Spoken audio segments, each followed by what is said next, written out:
Juan 11 Publishing House y Conciencia Media presentan Juan 11, el podcast. En cada capítulo estaremos hablando de un libro del gran catálogo de la editorial Juan 11. con la intención de motivar al oyente a leer la obra completa. Mi nombre es Lulu Campos y con mi coanfitrión y amigo personal Andrés Marín estaremos moderando estas conversaciones. Les damos una grata bienvenida.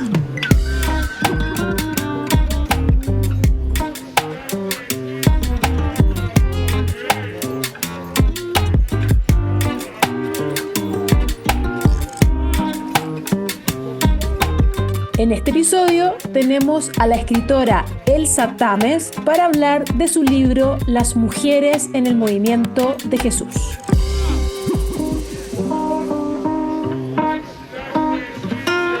Bueno, bienvenidos una vez más a nuestro podcast de Juan 11 Ediciones, donde estamos revisando todos los libros de esta bella editorial. Y hoy día, bueno, hola Andrés, siempre te dejo para el final para saludar.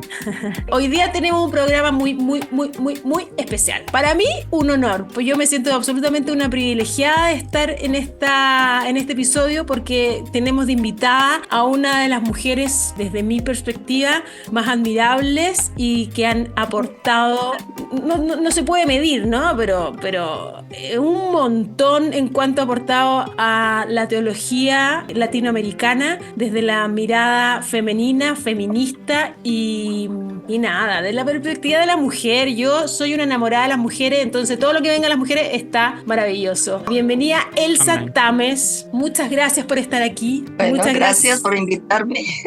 Y muchas gracias por haber dado a luz a tanta literatura que nos ha hecho tan bien a la fe y a la no sé, a la comunidad, a la confesión, al entendimiento de nuestra fe, ¿no? Hoy día vamos a hablar del libro.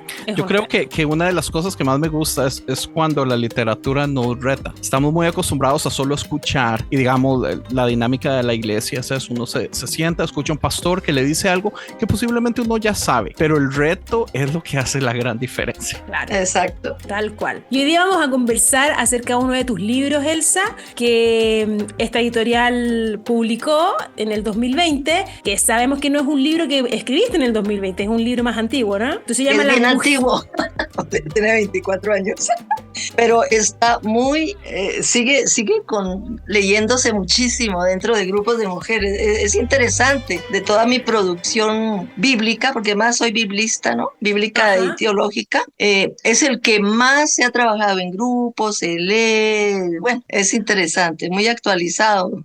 Es que es un libro maravilloso, se llama Las mujeres en el movimiento de Jesús. De ese libro estamos hablando. Y es un libro que no te va a dejar, cuando lo lean, no te deja indiferente. Es un libro que te cala profundo, te llena y te da una perspectiva que muy pocas veces escuchamos dentro de las iglesias o las comunidades cristianas, que es la visión de las mujeres que acompañaron a Jesús, ¿cierto? Yo creo que a mí me gustaría empezar porque la sorpresa primera que yo me vine a dar cuenta es que está escrito en una forma de narrativa y está escrito en una forma de narrativa donde nos cuenta una historia de un personaje desde básicamente el personaje principal contándonos lo que hace y qué modo más bonito, es tan diferente, nos pone en una posición donde no solo estamos recibiendo información sino que estamos creando imágenes, estamos imaginándonos a la personaje principal movilizándose, hablando en sus negocios, en las cosas que hace. ¿A qué vino tomar esta decisión de en vez de hacerlo un libro de exposición, hacerlo narrativo? Mira, muy buena pregunta. Hay toda una historia detrás de eso. Mira, yo elaboré ese libro a petición de las mujeres de la Iglesia Metodista de los Estados Unidos. Ellos tienen anualmente un libro que es obligatorio para todas las mujeres metodistas de Estados Unidos. Y entonces era sobre las mujeres en la Biblia. Y como uno tantas veces lee los pasajes que hablan sobre las mujeres, y yo tantos estudios bíblicos, no sé, fue una inspiración, yo digo, el espíritu. Y entonces empecé digo, vamos a hacer, a tener una nueva entrada, una nueva mirada. Y el objetivo, había un objetivo detrás. ¿Cómo hacer que las mujeres distingan entre la cultura del tiempo de Jesús y nuestra cultura? Porque muchas veces, aquí dice que la mujer no hable, o aquí dice, pero ¿cómo tomar distancia en una interpretación de nuestra cultura que es diferente? Y mira, como recurso literario, porque es un recurso literario, yo recurrí a esta figura. Por ejemplo, creé a el personaje de Hechos 16, que es Lidia. Lidia fue, evangelizada, por así decirlo, conoció a Jesús a través de Pablo, ¿no? Ella es de Teatira, está en Éfeso, entonces a través de Pablo conoció. Y entonces ahí como que Pablo le contó esas historias y ella las está contando. ¿Cómo te permite? Cuando Lidia dice, yo Lidia, es verdad, les voy a contar tal historia, y hay algo de la cultura de, digamos, la cuestión de pureza e impureza que no existe dentro de los gentiles. Lidia no es judía, Lidia es una gentil convertida, primero tal vez al judaísmo y después ya seguidora de Jesús, ¿sí? Entonces ella dice, allá en Palestina, ¿verdad? Allá en Galilea, en aquel entonces a la provincia se llamaba Siria Palestina, la provincia romana. Entonces dice, allá en Galilea la costumbre es esta, ¿verdad? Cuando hay algo así. Pero acá nosotros no, y acá nosotros es la cultura greco-romana. ¿Ves? Y ahí ya tiene ese recurso que distingue entre la cultura judía, que es bien diferente, a la cultura greco-romana, ¿verdad? Que es de los gentiles, ¿verdad? Y claro, la persona que lee está notando eso y va a ubicar su cultura propia de donde está leyendo. Ahí tenemos 3 culturas, ¿verdad? Y es poco a poco ir haciendo ese puente hermenéutico que falta mucho en las iglesias. Entonces se me ocurrió así y yo me divertí mucho porque hay mucha investigación detrás, ¿verdad? Hay notas al pie y todo, por todo el contexto que está detrás. Entonces, de día yo hacía toda la investigación, o en las tardes, porque yo soy mejor para pensar en las mañanas. O sea, muy creativa. En las tardes con todos los comentarios, ¿verdad? Los textos lo trabajaba bien y al otro día empezaba a redactar, así, a dejar la inspiración, a que escribiera, ¿no? Y son los mismos pasajes del Evangelio, pero narrados en forma de novela, en forma de cuentos, ¿verdad? Como que ella es una cuentos. Claro, tal cual. Y eso hace que la lectura sea algo muy amigable y muy cercano. Es como estar escuchando a tu tía, a tu madre, accesible, a tu amiga, contándote una historia y claro, y desde una perspectiva claramente femenina. Y eso te hace un libro muy amigable, muy fácil de leer. Fácil y sí, atractivo. Te digo, de todas mis producciones, ha tenido más éxito. Lo han publicado 5 editoras. Sí. En inglés lo sacaron en coreano, en inglés y en español, por las iglesias coreanas y las iglesias hispanas, mira. ¿No? Ajá. Y pues en inglés, y allá pues eran miles y miles de copias, más de 60,000 copias. Pero yo decía, y América Latina, ¿cómo no va a estar acá? Entonces dijimos al Consejo de Iglesias, del CLAI, pero no tienen distribución. Después las sociedades bíblicas dicen, nosotros queremos, tampoco tienen distribución. Y así pasó a otra editorial, hasta como ya pasaron años, yo conservo los derechos, y yo digo, no, publíquenlo, claro, no me paguen nada, pero lo importante es que lo lean, que claro. Pues que nos inspiremos a través de estos relatos. Claro. Wow.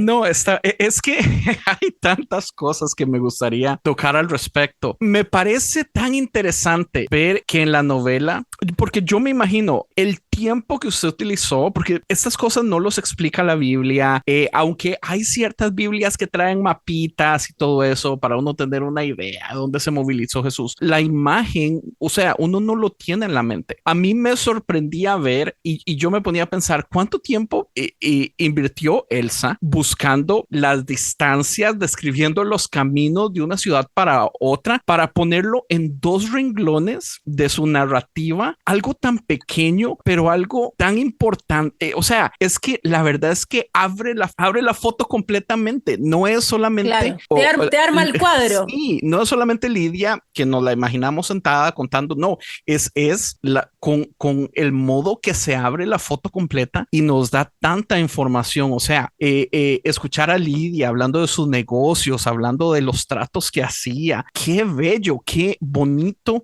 es poder exaltar el papel de la mujer en ese tiempo que por años nunca se ha predicado. O sea, es inexistente en la cabeza de las personas que solo van y escuchan una predicación, porque como decía Celsa, solo se nos predica usualmente que ame a su marido, que calle, que sea respetuosa y poderosa, ¿verdad? Es así como, ¿cuánto hemos perdido por no sacar el valor que tuvo la mujer en todo el proceso? Es bello, me encantó de veras. Sí, sí, sí. No, yo invertí bastante tiempo, ¿no?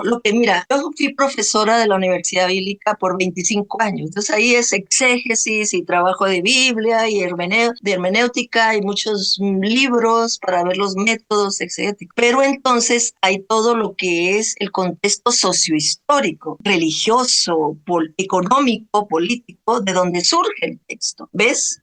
Por algo surge en ese momento. Entonces eso hay que leerlo, hay que manejarlo. Y por ejemplo, Lidia, es un personaje increíble. Fíjate que es una mujer, no aparece el varón. Ella es negociante, es una, digamos, emprendedora, como diríamos ahora, una mujer emprendedora de púrpura, de venta de púrpura. Entonces dice, bueno, ella era una mujer rica porque en aquel entonces vender púrpura, pero entonces tú te das a la investigación y hay una biblista que me gusta mucho, Yvonne Reimer Richter, brasileña, que escribió su tesis doctoral sobre las mujeres en Hechos. Y entonces ahí, Lidia, descubrí a través de Yvonne que en Tiatira hay una mata, ¿verdad?, que pinta del color de la púrpura. Entonces ella tenía que estar viajando a Tiatira, viniendo, ¿verdad?, a Filipos, es de Filipos, no es de Éfeso, a Filipos, y hacer los negocios de eso. Porque ella no podía vender púrpura, porque la púrpura solo la vendía a los de la casa del César,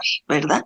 Entonces ella no era de la casa del César, aunque había de las casas del César en las provincias, ella no era. Entonces cae perfectamente esa investigación. Era una mujer clase media, luchadora, emprendedora, ¿verdad?, con la cuestión de la púrpura, y también era seguramente, fíjate, casi estoy segura que era la presbítero de la comunidad de Filipos, o de una de las comunidades en Filipos, que manda a saludar presbíteros y diáconos y eso, porque Pablo la conoció a ella y a otras mujeres que eran de púrpura, ¿verdad? Entonces era una mujer que seguro en su casa recibía una comunidad. ¿Te acuerdas que se reunían en ese tiempo en iglesias casa? No, no estaba permitido, o sea, todavía no era las iglesias que conocemos ya construidas y todo, ¿no? Claro. Se reunían en casas, eran como células. Sí. Entonces es todo muy interesante, a detalle. Sí. Yo tengo una pregunta, porque me es muy interesante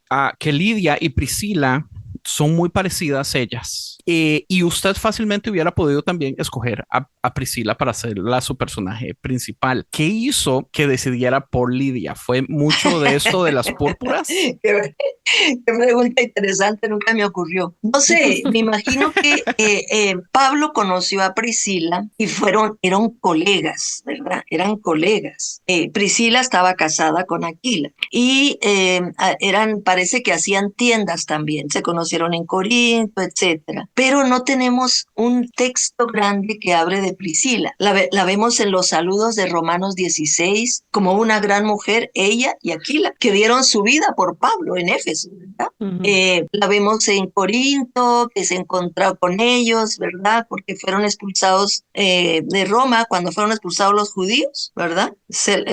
En Roma. O sea, no tenemos un texto que se dedique como Marta y María, María Magdalena. En cambio, Lidia sí tenemos del capítulo 16, ¿no? Tenemos más, conocemos más de ella. Hay más de dónde agarrarse. Claro, y es que ella sí fue, digamos, evangelizada por Pablo. Pablo le presentó a ella el evangelio, mientras que Priscila no sabemos quién. Ellos ya eran seguidores de Jesús, ¿verdad? Uh-huh. Entonces hay más cercanía desde como hija espiritual, podríamos decir, de Pablo. Sí.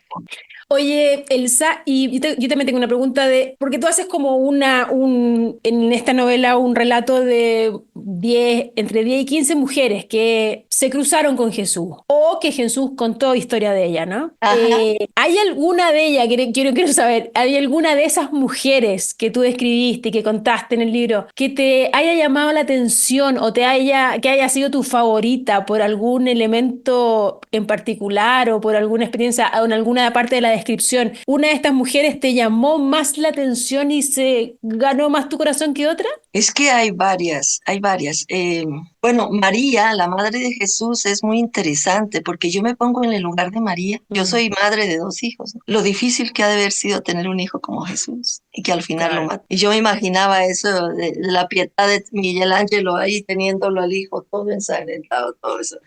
Entonces, pero yo pienso que la mujer es que todas tienen algo especial, Mm. pero la que más he trabajado es la sirofenicia. La Ya. sirofenicia, o que Mateo llama cananea, pero ya no existían los cananeos, la llaman como más peyorativamente, ¿no? En Mateo, la mujer de Sirofenicia es muy inteligente. Mm. Es un momento muy difícil para Jesús. Jesús está cansado, tuvo una discusión terrible en Galilea con los fariseos y él dice, los critica, ¿verdad? ¿Qué es lo puro y lo impuro? Y quiere descansar y se va a Tiro y me imagino entra en la casa de un judío y ahí, pero hay una mujer necesitada y esa mujer no es judía, es una mujer. Y esa mujer es de una posición más acomodada que Jesús. Ujú. Aunque Jesús es varón y ella mujer, él tiene una posición mayor que él por género, pero a nivel Ajá. económico, ella habla mejor griego seguramente que él. ¿Por qué digo esto? Porque cuando haces un exégesis, dice que su niña estaba acostada en una cama y la palabra griega en cama ya no es catre, entonces ya es otra para los pobres y esta. Y ahí vas descubriendo, Ah, pero uno en español Interesante. no lo va a, no, claro, solo en un claro. exégesis. Entonces, esta mujer, imagínate, posición acomodada, no judía, encontrar a un varón cuando no era correcto, ver Ujú. en la calle a un varón e ir allá. Pero el amor a su hija tan grande, ¿verdad? Tan profundo, le hizo, no importa, me voy a humillar o yo no sé, pero yo por mi hija Claro, haría la cosa tremenda, ¿no? Y claro. ella va detrás de Jesús y Jesús la rechaza. Es un texto muy difícil. ¿En qué sentido? Porque nosotros siempre defendemos a Jesús y de hecho Jesús siempre fue lindísimo con todas las mujeres y con esta al No, principio la rechaza. claro. Pero eso está pensado en la teología de Marcos, ¿verdad? Porque cuando aparece el texto de esta mujer, cambia todo el evangelio. Es el punto de partida donde se abre hacia los gentiles. Entonces tenía que estar ahí Qué ese interesante. texto de esta mujer. Y tenía Mm. que aparecer claramente que Jesús vino solo a los judíos, a los hijos, ¿verdad? A los hijos de Israel, a los judíos. Y esta mujer es la que le dice, no, ¿por qué no al mismo tiempo? Porque dice, Mm. deja que primero se sacien los hijos. O primero dice, no es bueno darle a los perros. Y eso es un insulto terrible. Los Sí. perros eran los paganos. No es bueno darle a los perros, ¿verdad?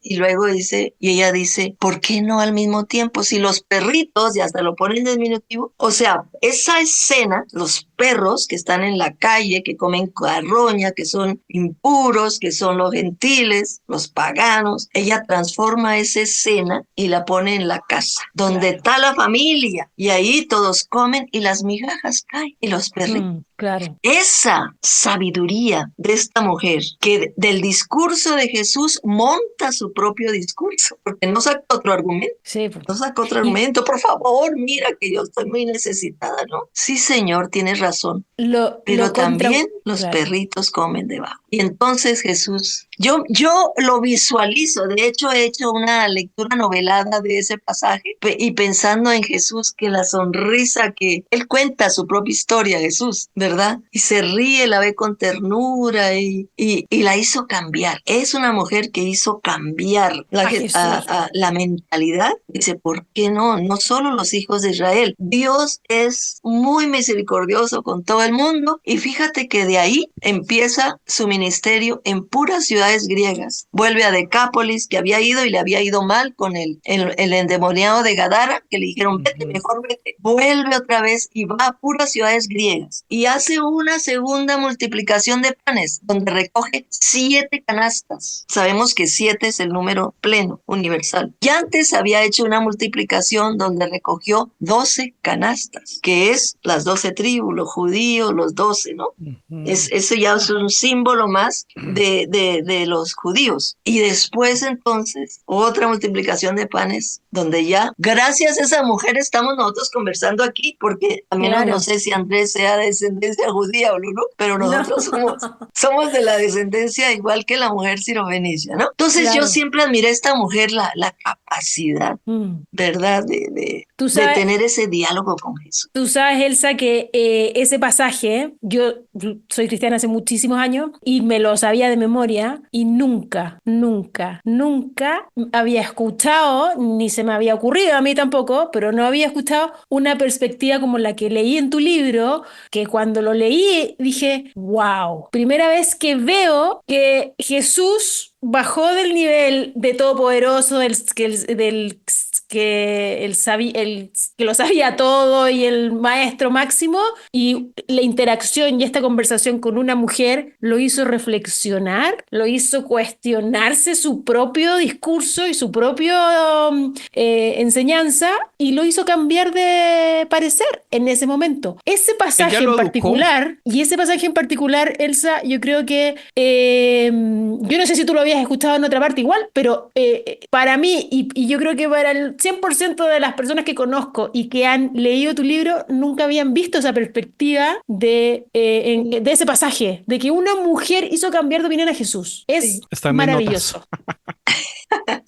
Es maravilloso. Es interesante, es muy interesante, ¿no? Es que la Biblia siempre enseña otras cosas. Y está dentro cuando uno estudia un texto, tiene que ubicarlo en el libro, ¿verdad? En el Evangelio completo, en el Evangelio de Marcos, en este caso, ¿verdad? Que Marcos llega a ese punto culminante. Jesús terminó su ministerio con los judíos y se abre ahora al mundo de los gentiles. Y tú puedes ver, se va a Decápolis, todas las nuevas ciudades son ciudades griegas. Entonces ya entra dentro de la teología marcana de Marcos, ¿verdad? Claro. Pero pone a una mujer. Interesante. Pero interesante de que eso estuvo escrito por desde el principio y nunca me habían enseñado algo así. El pastor tradicional nunca te va a enseñar eso. Lulu. Sí, hombre, para mí solamente pensar el hecho de que, o sea, es que no solamente que Jesús se baja de nivel al nivel de ella, o sea, Jesús en ese momento estaba siendo educado por ella. Esta interacción, ella está siendo el maestro y esta interacción le cambia completamente la mentalidad a Jesús. ¿Hay en los evangelios alguna otra situación o historia donde Jesús está siendo enseñado por alguien? Porque yo no me acuerdo de ninguna, pero tampoco tengo la experiencia. Pero yo casi creo que esta es la única. Y yo creo que sí. Sí, me imagino que él siempre aprendió de todo, pero siempre él fue súper cariñoso con todas las mujeres y todo. Los que no trató muy bien fueron a los fariseos, ¿verdad? Los escribas. Que se suponía que eran los a como el rey Herodes, que en Lucas le dice, díganle a ese zorro que no sé qué, ¿no? Cuando le dicen, te busca para matar, ¿no? Es que es fascinante, todos los evangelios. Ahora, fíjate, tú dices que Jesús se abajó, pero aquí la cosa es que ella se abajó. Si vemos, ella también. Hay unos niveles de arriba y abajo en los estándares sociales. Por ejemplo, Jesús está a este nivel, al nivel de género, porque el varón estaba en ese tiempo, ¿verdad? Hasta nosotros tratamos de llegar a una igualdad, pero bueno. Entonces, incluso encontrarse y conversar en la calle no era bien visto, ¿no? Pero él era campesino de Galilea y ella era una mujer educada. Entonces, a ese nivel, ella está arriba y Jesús como campesino a nivel social. Ajá. Luego, como judío, él está arriba y ella pagana. Dentro del mundo, digamos, del judaísmo, ¿verdad? Sí, que les dicen perro, ¿no? Entonces tenemos esos niveles de género, social, de etnia, ¿sí? Pero el dolor de ella, de tener una hija enferma, ¿no? Endemoniada. Yo ya imagino los gritos como la pobre muchacha, ¿no? Ella no le importó, dice, yo voy. Y él dice una cosa, a ver qué opinan ustedes, porque es muy interesante para discutir aquí. Cuando ella le dice, sí señor, pero hasta los perritos comen debajo de la mesa, como quien dice al mismo tiempo, él se queda maravillado y le dice, por lo que tú has dicho. O sea, y ahí aparece la palabra logos, ¿verdad? Del griego. Por tu logos, ella está sana. Ahí te puedes preguntar, por lo que tú has dicho, ella está sana. ¿Quién sanó a quién? Wow. Claro. En Mateo es diferente, porque Mateo tiene otra teología. En Mateo los discípulos están muy bien parados todo el tiempo. En Marcos los tratan muy mal, ustedes no entienden. Acá los discípulos son perseguidos. Está escrito Mateo en el 85, mientras que Marcos está en el 70, tiempos de guerra, ¿no? Entonces tenemos dos situaciones diferentes cuando se escriben. Y acá dice tu fe, tu grande es tu fe. Por tu fe también, ¿verdad? Ella pero está es por sana. ella. Pero es ella. Pero es la fe de ella. Porque si ella no cree, no estaría sana tampoco, ¿no? Pero acá por tu palabra, ella está sana. A mí me parece como muy interesante dentro de un diálogo interreligioso, por ejemplo. Es como para conversar. Es que Jesús es fantástico. A mí me encanta. A mí me encanta Jesús. Sí. Él abre, él tiene una mente muy abierta, ¿verdad? Sí. Totalmente. Y qué interesante lo que estás planteando, que podría dar otro libro nuevo, ¿no? de solo esa interacción, de esa palabra. ¿Dónde está finalmente el poder? ¿Qué fue lo que sanó a la hija? Sí.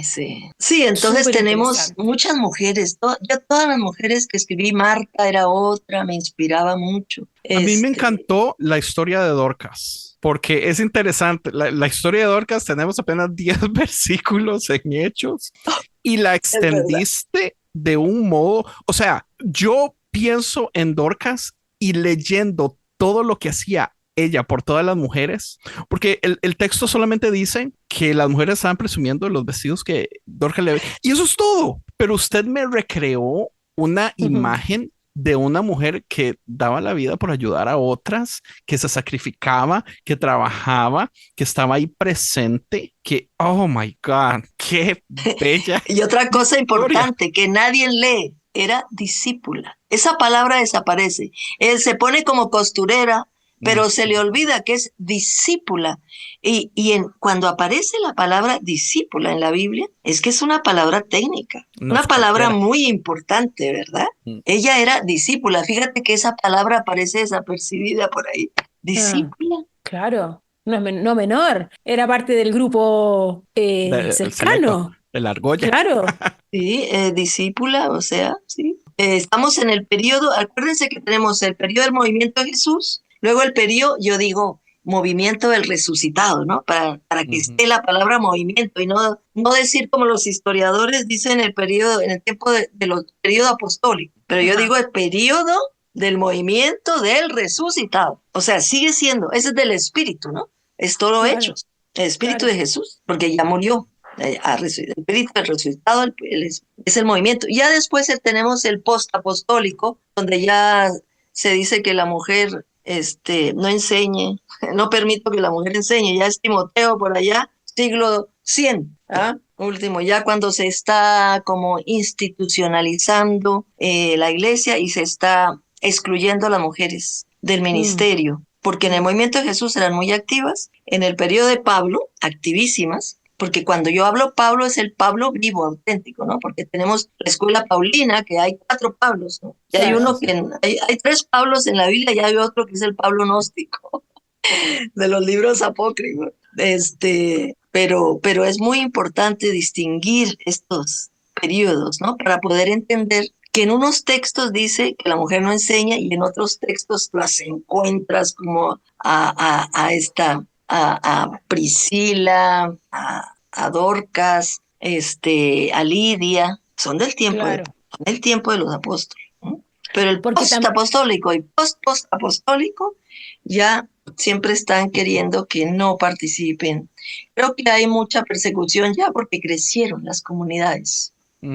Y ya los romanos no los ven con buenos ojos, está la persecución, la quema de los cristianos vivos, bueno, porque era clandestina las reuniones ya. Así que muy interesante. Muy interesante cada una de las mujeres descritas en este libro, muy interesante, no solamente la descripción de, porque hay otro, es cierto que hay muchos otros libros donde se describen las mujeres de la Biblia, ¿no? Ya sea con o sin, antes, durante y después de Jesús, pero a mí lo que me fascinó de este libro es la mirada de primera persona contándole a otras de estas mujeres que eran como sus amigas, sus Mis amigas, sí. compañeras, sus colegas, sus compañeras del movimiento, ¿no? Y esa cercanía creo que le da todo un plus a la historia que muchas veces nos perdemos solo leyendo la descripción. Y sobre todo que la Biblia,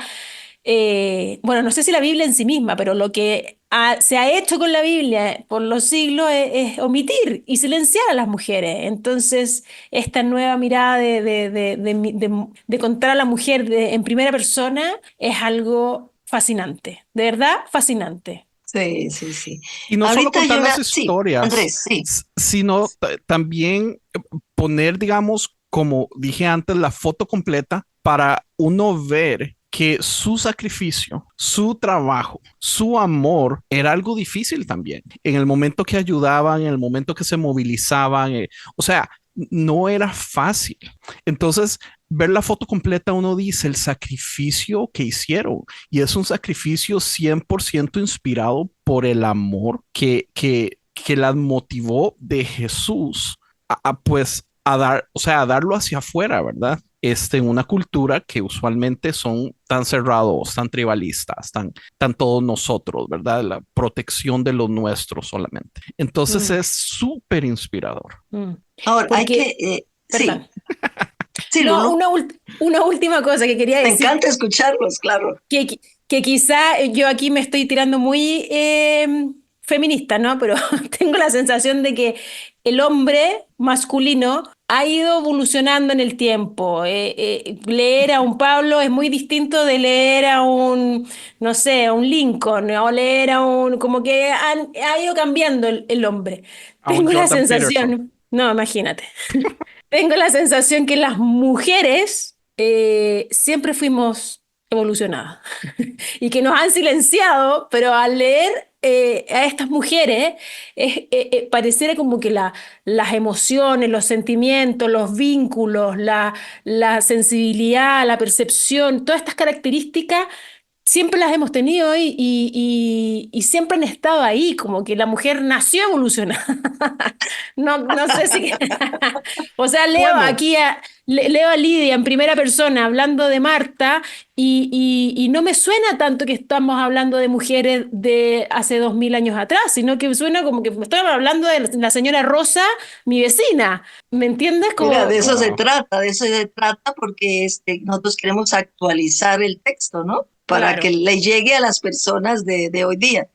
Pues es el recurso literario, es la investigación exegética, es una combinación, ¿verdad? Mm, Yo estudié literatura, por cierto, no solo, yo ya. soy biblista, pero también estudié literatura y lingüística en la Universidad Nacional, en Costa Rica, por cierto, ya que Ujú. Andrés es de Costa Rica. Yo soy graduada de ahí también. Y claro, me gusta mucho porque pues yo aprendí a analizar novelas, poemas, pues esa es mi carrera también. Entonces yo Ujú. en estos momentos estoy incursionando en esta línea y estoy trabajando como una nueva corriente dentro de la exégesis actual, pero novelada. Entonces, si aquí fueron textos, bueno, aunque dices, ¿no? El de Dorcas era chiquitito y se hizo grande, ahora lo está haciendo con más Wow, ampliaciones, le llamo yo, ¿verdad? Y me le estoy encanta. llamando a esta como nueva, lo estoy poniendo como nueva disciplina, el arte de recrear los textos bíblicos.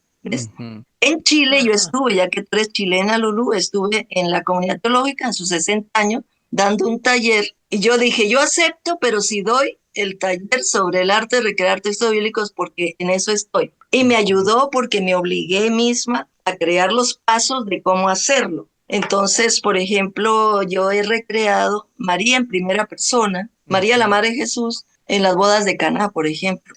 María contando su experiencia cuando fueron todos a la boda y el vino faltó y la fiesta y la cocina. Ahí sí le agregué muchas cosas. Claro. Pero hay que investigar qué se comía, Claro. cómo se bailaba, cómo se hacían las bodas, ¿sí? ¿Quiénes iban a las bodas? Las tinajas, ¿qué significaban? ¿No? Entonces ahí yo amplié y me encanta. Eso es lo que estoy haciendo ahora, ¿verdad? Un poco. No sabía cuando hice este libro, no sabía que estaba en esta línea del arte de recrear textos bíblicos. Y ahora, sí, he recreado varios y quiero seguir adelante en esta nueva disciplina que yo estoy inventando. Existe, ¿no? En Europa ya se ha hecho algo, pero no como disciplina, sino yo lo estoy poniendo como una nueva corriente dentro de los estudios bíblicos. Maravilloso. ¿Y vamos a poder leerlo pronto? Pues mira, lo estoy haciendo en mi tiempo libre, se llama 10 días con María. Entonces, todos los relatos de María en Nazaret, lo estoy narrando, los dolores de parto, cuando tuvo el parto y nació y como casi se desmaya José, o cuando visita a María, a su prima Isabel, embarazada, todo eso. Mira, es que hay que hacerlo atractivo para el nuevo público. El texto bíblico hay que hacerlo atractivo. Es tan cierto, pero yo creo que una de las razones que Latinoamérica peca mucho, como usted lo menciona, ¿verdad? Su libro se vendió muy bien en todos lados, menos en Latinoamérica, y es así como, ¿por qué somos así? Pero es nuestra culpa si también el mercado se ha limitado a lo más básico, a lo más popular, a solo un tipo de teología específicamente, no traducen nada que sea peligroso, autores que podrían estar haciendo material aquí en Latinoamérica.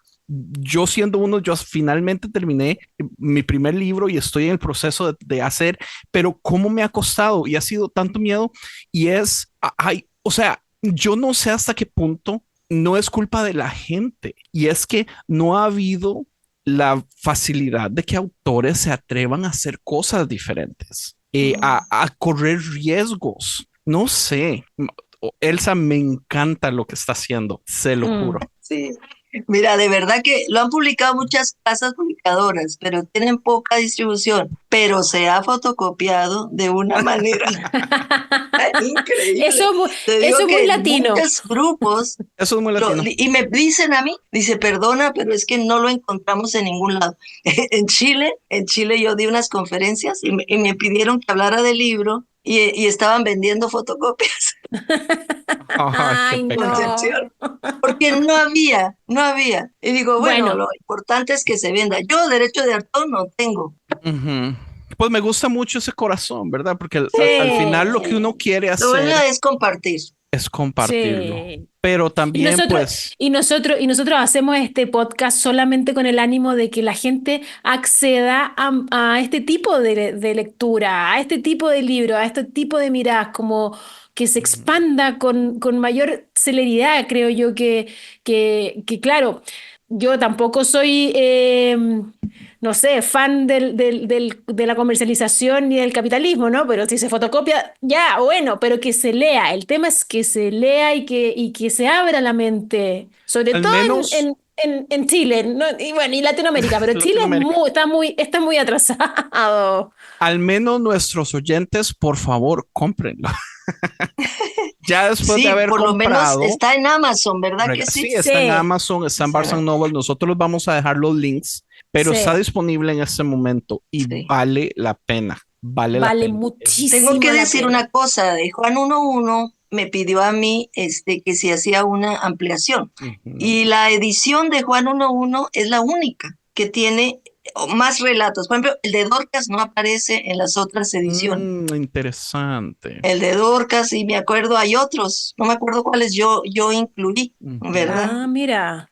Bueno, para entonces es una ampliación de varios, fueron como 4 nuevo. Y una revisioncita así rápida. Está muy bien, pues más motivaciones para que la gente vaya y compre la versión de Juan 1.1. Tal cual. Y claramente es un libro que no está, ojalá que no lo lean solo mujeres, sino que lo lean hombres, por favor. Ay, sí, por favor. Bueno, Andrés ya lo leyó por lo que veo. Yo, por lo menos de Dorcas. Yo hablando, no, lo leí todo, lo disfruté. Es vacilón porque desde que empezamos el podcast, yo leo los libros, pero muy, muy despacio, porque el formato de exposición me cuesta avanzarle. Entonces yo ocupo como que empezar con bastante tiempo para terminarlo para el día de la grabación, ¿verdad? Y lo mismo, me senté como un mes antes y me lo leí como en 3 o 4 días y yo así como, pero falta tanto para grabar, pero me atrapó de un modo. Y bueno, y la última grabación la tuvimos que cancelar, entonces fue otro mes. O sea, yo ese libro me lo leí hace como 2 meses y medio, pero me encantó. La verdad es que hombres necesitan leer esto. El punto de Lulú, que las mujeres como que ya nacen avanzadas. O sea, hay una razón por qué la voz de la mujer se apaga. Y es que la voz de la mujer, o sea, es peligrosa para los hombres. No saben qué hacer con mujeres inteligentes, pero con todas, ¿verdad? O sea, yo pienso que esta necesidad de tratar de el hombre subirse a sí mismo de posición no es más que ego herido, porque realmente, o sea, nos falta mucho. Entonces, bienvenido. O sea, hombres, por favor, léanse este libro. No saben todo lo que van a aprender, todo lo que van a valorar. Bellísimo, Elsa. Bellísimo, bellísimo, Elsa, te lo agradecemos. Muchísimas gracias. Muchísimo. Me anima a seguir en esta línea. Uy, ay, sí, por favor, porque esta idea que nos está promoviendo me fascina.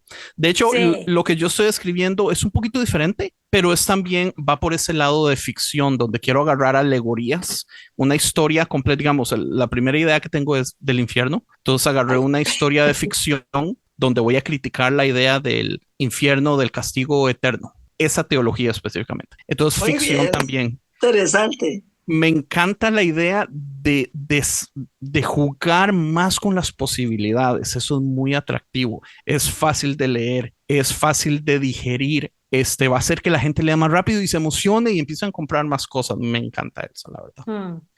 Muy bien. Totalmente. Elsa, muchísimas gracias por estar aquí con nosotros, muchísimas gracias por darte el tiempo y muchísimas gracias por escribir esta maravilla de arte y nada, esperamos más, queremos más de ti. Un gran honor. Bueno, sí. Muchas gracias por darle publicidad y yo creo que no van a salir defraudados los lectores y las lectoras. Una pregunta, ¿usted tiene como una página así específica donde están todas sus obras, los links digamos, de todo? Porque... Mira, no, la verdad yo publico y ya ni sé qué pasa con lo que publico. Ok. Deberíamos buscar a ver cómo hacemos para tener todo en un solo lugar y que sea más fácil de accesar. Porque la verdad le aseguro, se leen el primero, si compran y se lo leen, se van a emocionar y van a querer más. Muchas gracias. Elsa, muchas gracias, Elsa. Gracias. Muchísimas un abrazo gracias a todos. Tiempo. Andrés, gusto en conocerte. Lulú, yo te conocía. Un abrazo muy grande. Un abrazo. Chao. Que vaya todo bien. Gracias a los que nos escucharon también y nos vieron. Chao, chao. Hasta luego. Bye.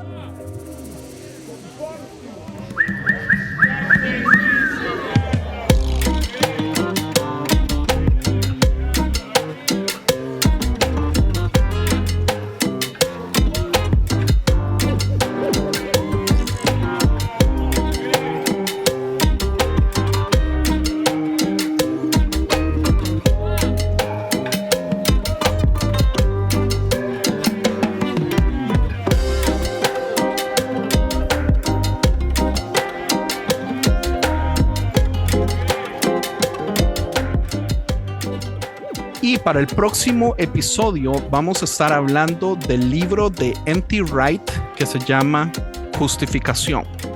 Para que corran, se lo compren y lo lean antes del episodio. Muchísimas gracias.